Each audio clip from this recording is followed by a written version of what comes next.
la cata, mais bon, on va s'en remettre, hein, c'est pas grave, c'était pas un projet unique de faire Top Chef. Mais cette notoriété, je la craignais parce que j'avais pas envie de devenir un gros con qui s'inquiète de ses chaussures, de la montre qu'il a mis, du petit costume bien taillé. C'est jamais arrivé. Ah, T'as jamais, non. pas un moment où t'as un peu non. Heureusement que j'ai eu là, encore une fois, Véronique Colucci, les gens des restos, mes écoles d'inclusion, d'insertion, et puis des gens qui me disent, mais nous, Top Chef, on en a rien à foutre, hein. T'es Thierry Marx, point, et tu marches pas sur l'eau, quoi, en gros. Donc ça m'a remis un peu les pendules à l'heure. Je faisais même attention à ce que je disais à Top Chef, pour pas, quand je revenais dans le quartier, qu'on me dise, tu te prends pour qui, toi? C'est là où c'est surprenant que tes potes t'aient pas rappelé pendant ce temps-là. Ouais, ils ont pas osé. Parce qu'en fait, tu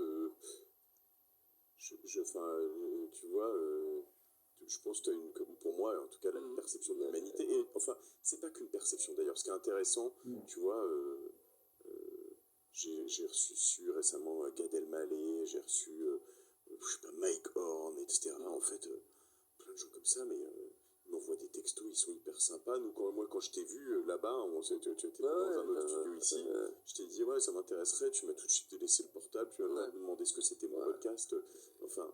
Et mon portable, il a 25 ans, c'est toujours le même, les gens m'emmerdent pas trop. Non, j'avais peur de tomber là-dedans, parce que je voyais autour de moi,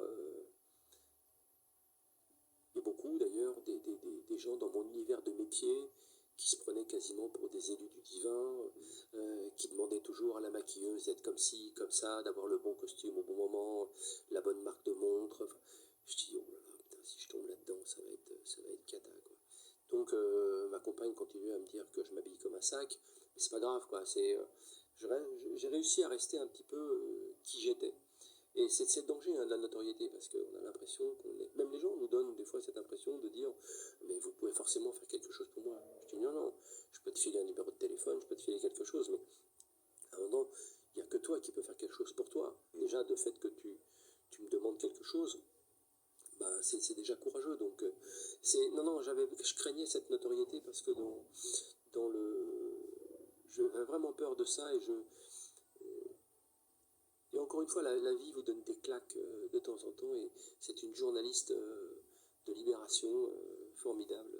Elle vient et elle me dit, je vais